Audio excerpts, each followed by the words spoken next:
各位朋友，大家好，歡迎嚟到冰姐的花人生。咁今集咧，我請到個好特別嘅嘉賓，我係好想同佢傾偈好耐㗎啦。蓋明輝小姐，你好，冰姐，大家好，大家好 Joyce 係啊，我個綽號叫靚蓋嚇，幾大都話自己靚，係咩？我以為你綽號係即係粵劇香港粵劇第一女文武生，都唔敢，千祈唔敢標榜女性反串啦，文武生之一啦。真係好奇怪，其實你好靚，你塊面又瘦，好秀氣嘅。keep 住啦，係啊，因為唔肥得嘅，上鏡好包㗎。冇錯啦，係啦。咁點解你真係做粵劇咧？你可以揀文武生，你唔揀花旦咧？嗱，其實話係咁嘅，即係故事係我想做花旦嘅，就因為當年咧喺八和學院嚇，我上去做 interview 啦，有位老師咁就啱啱同我哋做一個叫示範嘅。叫做面試啊！你嗌幾聲嚟聽下啦。咁當時10零歲啫嘛，啱啱仲讀緊書嚇。咁佢就話我：你扮花旦又唔夠靚，扮男仔又唔夠高。望一望出邊啲同學上緊堂，橫掂而家冇乜男仔啊，真係冇乜腳色。做住男仔先啦。如果你真係唔適合你嘅話咧，先同你轉行當咯，交學費唔該。咁就入咗。做花旦要靚嘅咩？佢哋覺得靚女要做花旦。哦，文武生唔靚咧，可以裝扮。高大。文武生最緊要夠威，即係夠硬淨咯。但係好奇怪啊，即係好多人咧就我明白有好多人有明星夢啦，好細個啊，或者想即係或者做芭蕾舞星啊、電視明星啊、電影明星啊。但係點解你會諗去粵劇咧？唔知點解嘅。係嗰個興趣係幾時開始嘅？可能我細個我讀緊小學，咁啊跟我媽媽去睇一啲神功戲，咁我覺得五光十色。當時係即係80年代啦，仲係做緊膠片嘅，好靚。我第一個偶像就係鳳凰女姐啊，女姐。我好中意睇女姐嗰個鳳閣恩仇未了情，佢好搞笑，佢直情一個棟篤 show 嚟㗎。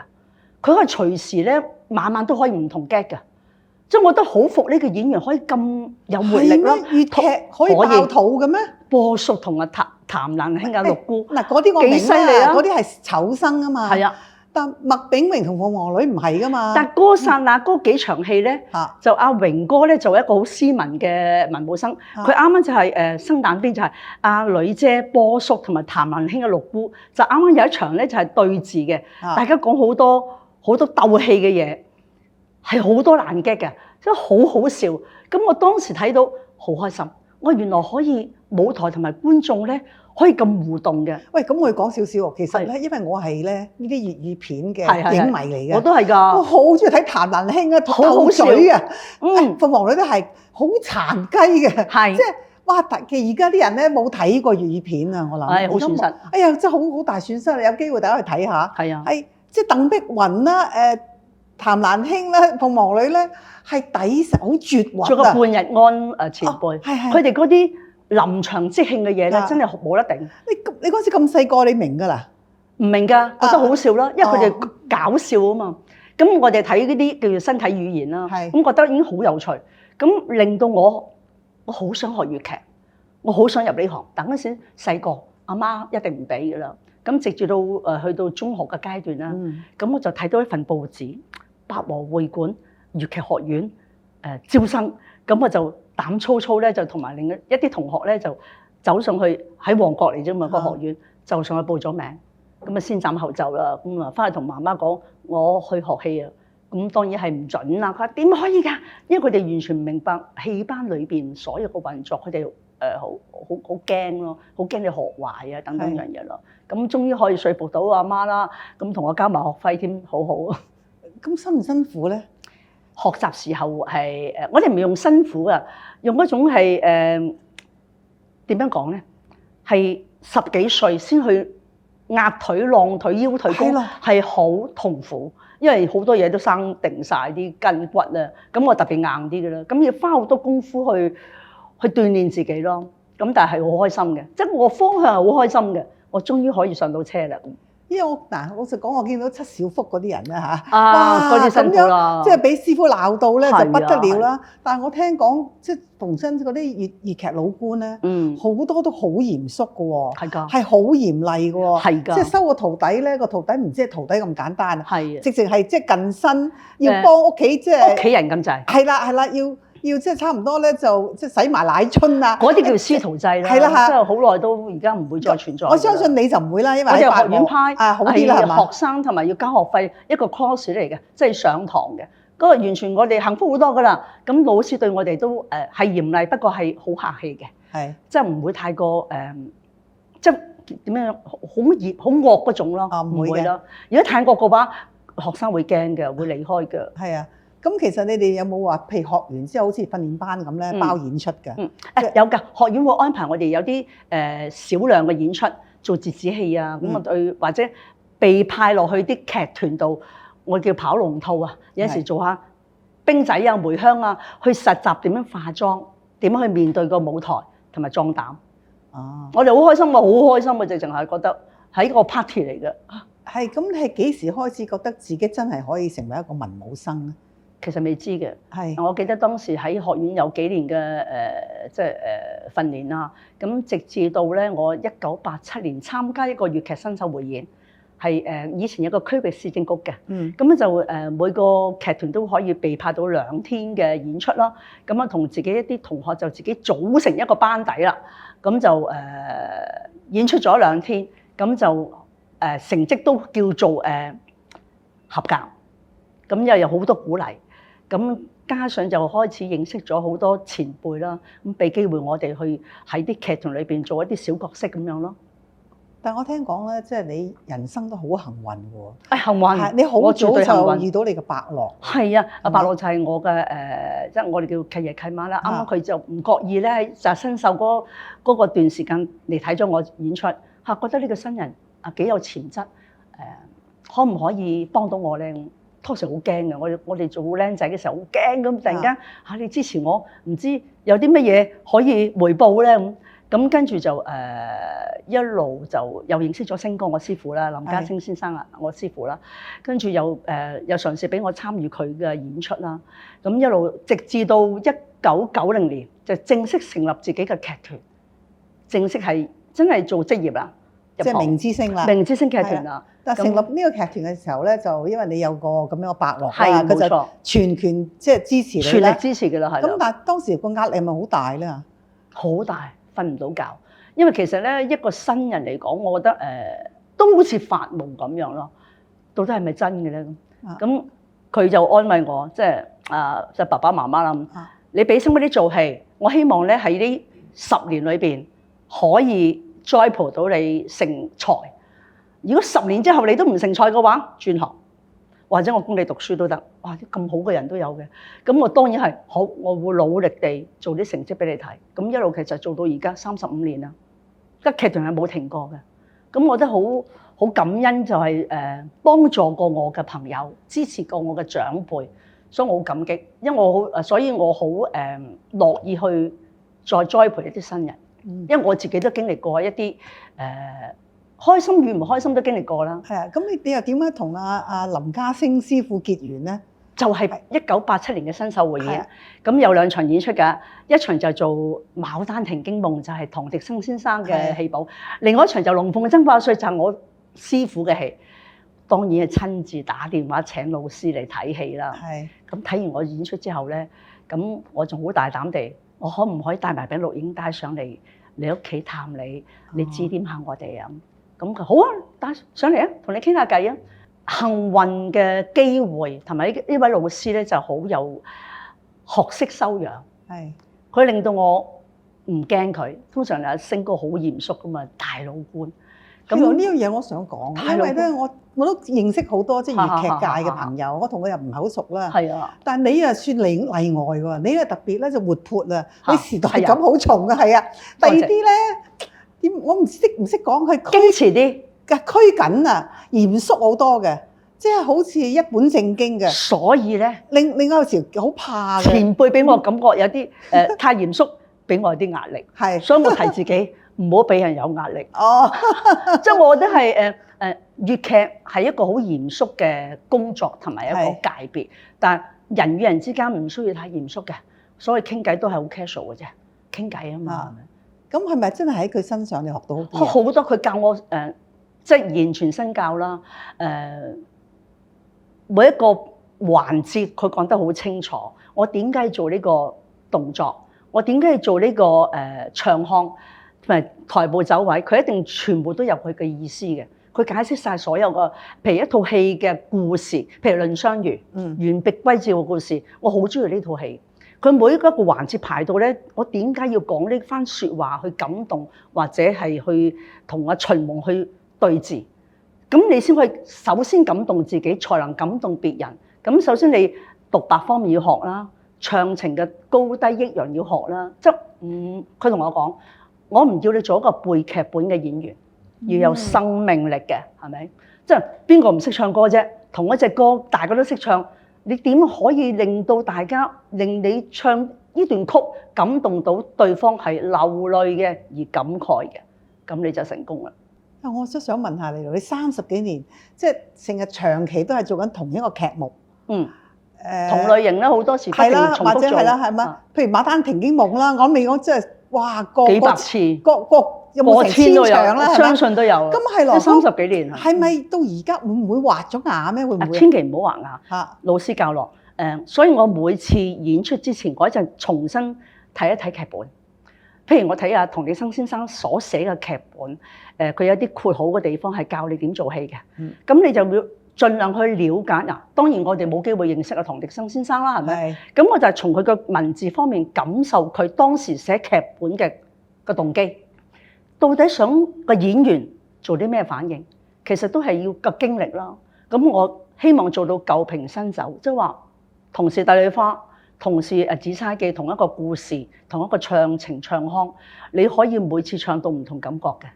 咁觀眾先覺得哇，好入心入肺。咁我又好奇啊，嗱，唐滌生就寫好多都係任白嘅戲寶啦。咁啊，任白都有佢自己嘅劇團啦，佢哋都栽培咗咧阿龍劍生啦，係啦。咁你會唔會？佢又係一個女文武生，咁佢又係演差唔多同一樣嘅劇本，你會對有比較？唔係比較㗎，其實因為我哋係後輩咧，我哋係參考佢哋嘅演出。因為我記得星哥師傅教過咧，佢話就算你參與前輩嘅演出係一個模仿，初時係模仿啊，希望你唔好盡量模仿我一模一樣。點解咧？佢話你一世人似我冇用嘅，你永遠都係我嘅影子啊！你永遠超越唔到我。佢希望我哋可以超越佢。我點敢超越師傅你啊？佢唔係嘅，係唔同嘅年代、唔同嘅年齡層嘅時候，你自己可以跳出你個領域，你可以跟住我嘅道路去走，再創你自己嘅人生。唔奇嘅，可以另一番一個叫風格。你跟住我個風格去做翻你自己個風格，就係你自己個風格。即係呢樣我好好，我好警惕呢樣嘢，即係話唔使畫牙，唔需要跟前輩一模一樣做法，你可以參考。我記得好似阿妹姐梅艷芳，佢初時出道嘅時候都會參考阿徐小鳳嘅小鳳姐，慢慢佢自己會跳出個框框，做翻自己妹姐嗰個風格咯，係咪？係啊，但80、90年代咧，其實粵劇咧反而冇而家咁蓬勃喎。而家好蓬勃係啊！而家咧，因為做咗文化遺產啊嘛。係啦，近呢幾年咧，突然間香港就好多人開始咧，即係後生仔就睇粵劇，好多小朋友學啊。但係我記得咧喺即係你即係學者，你啱開始劇團嗰段時間咧，其實粵劇已經係夕陽行業嚟嘅，都困難㗎，係好困難。冇政府資助真係要揾一個伯樂，即係揾6個老細，揾贊助，要同你back up 你去開班，又唔知今年開班做完之後出年唔知有冇。係啦，我就想問你啊，同埋咧做一個粵劇演員，大家都知㗎。我哋做演員咧，譬如咧就起碼啲服裝啊、道具啊，都係即係個老細搞掂啦。但係粵劇就唔係嘅，粵劇咧就乜鬼都關自己事嘅。好多觀眾都唔知，其實粵劇嘅係最艱難嘅行業。點解咧？一支針同埋一支髮夾都係自己私夥嘅。首先咧，譬如初出道嘅演員啦，我哋叫新仔啦，你捱幾年嘅戲服啊，即係做戲服啦，做好多嘅一擔箱我哋嘅戲箱，咁你要租個貨倉嚟擺喎，仲要。咁如果你冇一擔箱嘅話咧，你去接唔到工作㗎，因為冇得租㗎。租你都無謂啦，你租人哋個衫嚟着，未必啱自己噶嘛，你要交租。咁始終咧，其實所以做新人咧係幾艱難下嘅。做一件戲服要幾多錢到啊？而家講緊。其實而家咧就平咗好多啦。係啦。而家咧而家有咩保係嘛？唔係，我都聽講過，真係聽講係有過，可以好平，可以好貴。但係當年我哋冇咩保啊嘛。咁真係1萬幾千閒閒地嘅。喂，我聽汪明荃講話幾萬銀嗰個做件戲服，睇下你做咩戲服啦，譬如做啲龍與鳳，啲網啊，龍同埋鳳係最貴，因為刺繡啊嘛。如果做啲小姐嘅衫，用啲顏色去配搭嘅，咁會平啲，但係都唔少得個幾千㗎啦。即係以前個戲服係好貴，真係好貴。即係頭嗰幾年咧，差唔多係同好似供樓咁樣咯，係捱戲服咯。咁後幾年之後先至係自己嘅錢咯，仲要密做喎，仲要好密做先得喎。咁好辛苦咯，係辛苦。你冇戲女咩？點解又揾完全冇戲女，又揾唔到咩錢？所以咪話有首先咧，譬如喺80年代啦，嗰段時間你冇錢唔好學戲。哦，即係同而家一樣。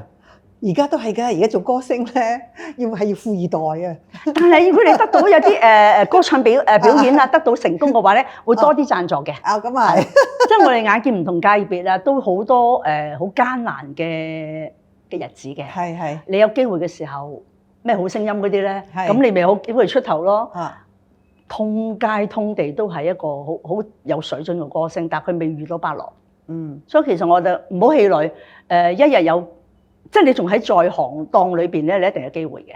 咁我想問係，因為我成日見到啲人咧，尤其是即係我都係住鄉村嘅，成日鄉村都有神功戲嘅。係啊，即係差唔多咧，逢年過節啊，或者盂蘭節啊，天后誕最多，多到不得了啊！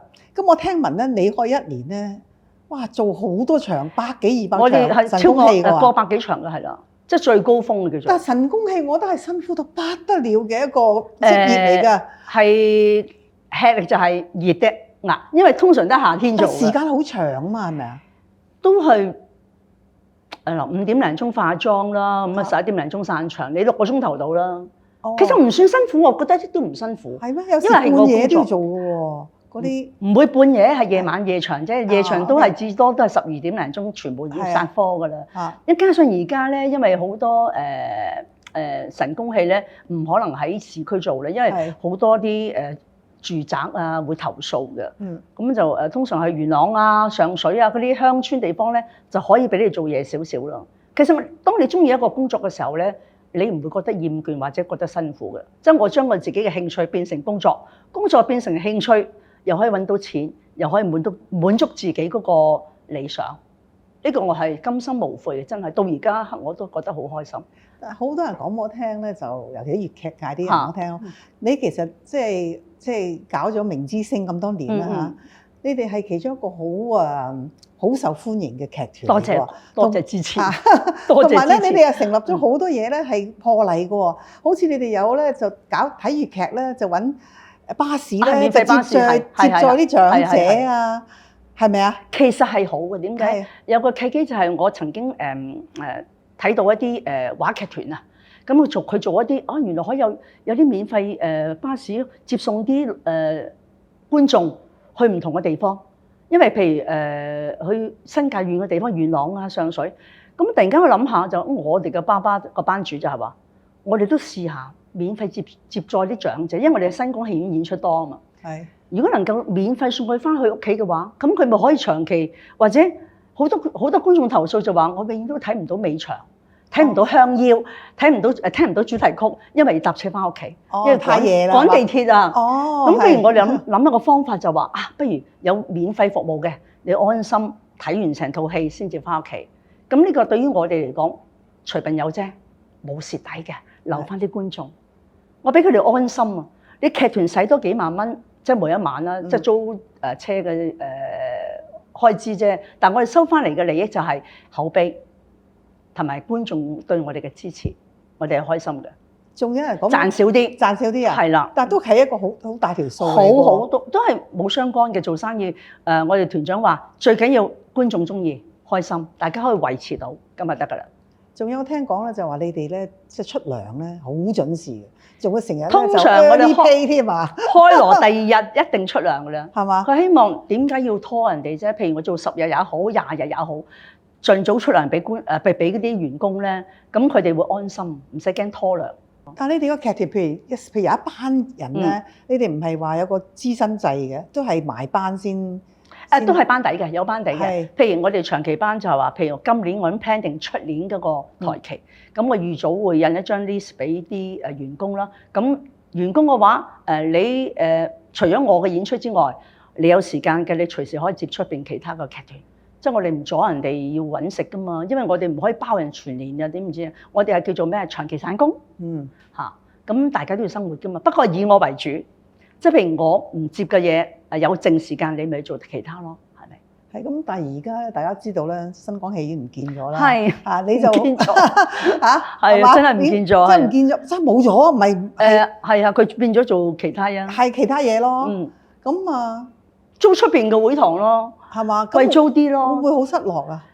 我完全失落，因為點解？其實新光戲院對於我嚟講咧，係一個好好嘅平台嚟嘅。其實我第一次出道就係新光戲院，基本上佢係孕育咗我蓋明輝出嚟啦。我好感激。第一次出道即係第一台戲啊！係啊，就係新光戲院，所以佢係我爸爸媽媽嚟嘅。咁加上新光戲院係港島區啦，咁我本身係住港島啦，咁我覺得佢係一個好懷舊嘅戲院，同埋一個好親切嘅戲院，好多觀眾啊、長者啦，好喜歡新光戲院，因為嗰種情懷係冇得解釋。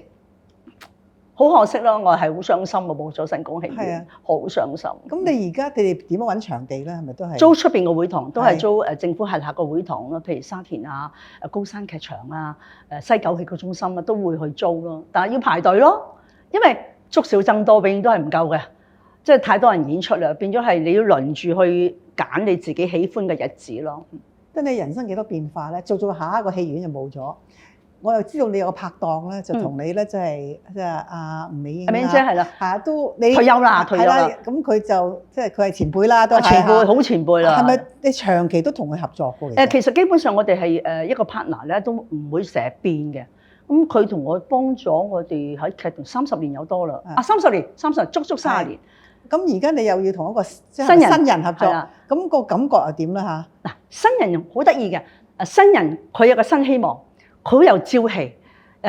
新人咧，我成日同佢哋傾偈。嗱，你哋咧就好有活力，好有魄力，又捱得啦，唔瞓覺都得嘅。係。咁你哋係贏青春、贏魄力，就輸經驗。